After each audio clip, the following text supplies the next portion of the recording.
That's it, Ben. We're getting there. We're getting there, dude. That's it. Get it. Good.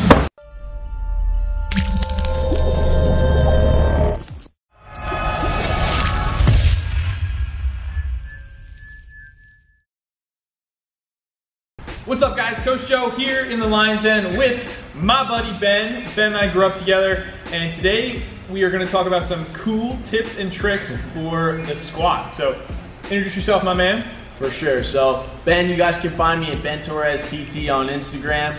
This is actually going to be my first YouTube video that we're going to launch together. Couldn't be a better man to do it with.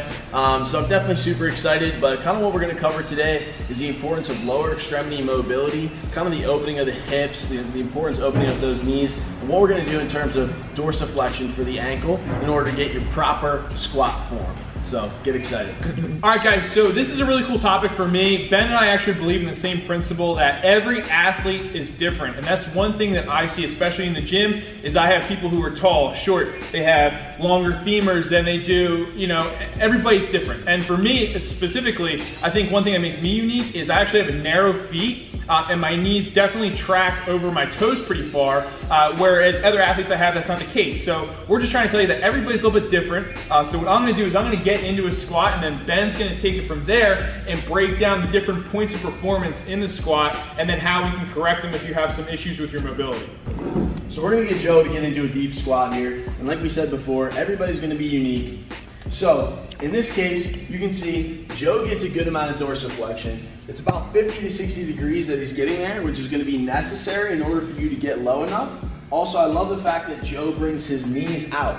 If your knees are gonna be coming in, you're gonna have those tight adductors and problems with your IT band. It's gonna cause patellar problems. So obviously something we want to avoid. Finally, look how Joe's hips sink down low, and he's got a good straight spine, right? He's keeping his core tucked, he's keeping his pelvis strong, and he's able to have the flexibility in the hips, which is what we'll discuss next in order to perform the perfect squat. Okay, so next exercise, this is gonna work on getting in proper form, opening up the hips and opening up the knees for a good deep squat. So what we're gonna have Joe do is we're gonna have you grab onto anything that's not gonna fall over on you, get down into a nice deep squat, and feel where your knees need to be. Joe's knees flare out, perfect. See how I showed you that? Where his knees are coming out, that's gonna be really good. Because like I said before, if those knees come in, your patella is gonna give you a lot of issues. So it's nice and deep, you're gonna be able to feel where you need to be without your hip popping and winking back, right? You wanna keep those abs tight.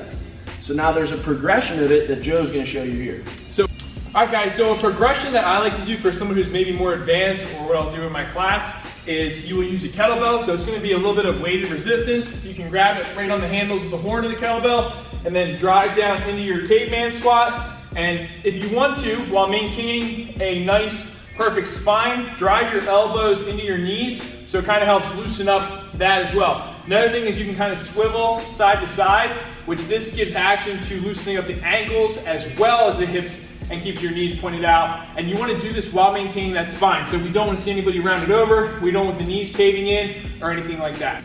All right, so this is going to be a test to check out your ankle mobility. It's called the half kneel ankle dorsiflexion test. It's a big fancy word for getting in a half kneel and checking to see how far you can move that knee forward. So when you're ready, Joe, go ahead and get into a half kneel position. So how far am I off from the wall? So your great toe, your big toe, should be about 5 inches from the wall. You're gonna get down into that half kneel position, and leaning forward towards the wall, you wanna see how close you can get your knee to the wall. So Joe's looking pretty good there. He's almost touching the wall. If you're able to get your knee all the way to touch the wall, that's excellent mobility. You're gonna be able to get into a nice deep squat. So if you're having trouble there, work in this position, bring your body forward and move it to stretch that calf and stretch that Achilles as well as the soleus. So I was supposed to demonstrate this, but I've been bulking pretty hard for the last 8 months. And as you guys may know, or may not, when you put on large quantities of muscle in a shorter time frame, you lose some mobility. So for the purpose of this drill, I'm gonna have Ben demonstrate it because it is absolutely phenomenal, folks. This is the wall squat. So Ben's gonna start off a little bit off the wall. He's gonna bring his hands up above his head. And then while maintaining good position, he's gonna drop into a squat. Now this really helps work on low back flexibility and mobility as well as the hips. So So then Ben will come up, and if that was easy, which it was, he's going to keep inching forward to make this more challenging as a progression of this movement. Now, as you see, Joe could not do this, and he's killing it right now. So that's what you want to do. So you guys can do those for sets of 8 to 10 reps for 2 to 3 sets, and you will definitely feel looser in the hips, the lower back, and as well as maybe if you're tight somewhere, that's an indicator of what you need to work on. There you guys have it. Those are just a couple of tips and tricks for squat mobility as well as increasing your flexibility to help squat safely, efficiently, and different variations for all different types of athletes. So in closing, guys, just remember, there's no perfect form. Work on that lower extremity mobility and keep getting after it. And you'll find what's right for you, and once you do, you'll be able to get that perfect squat form for you.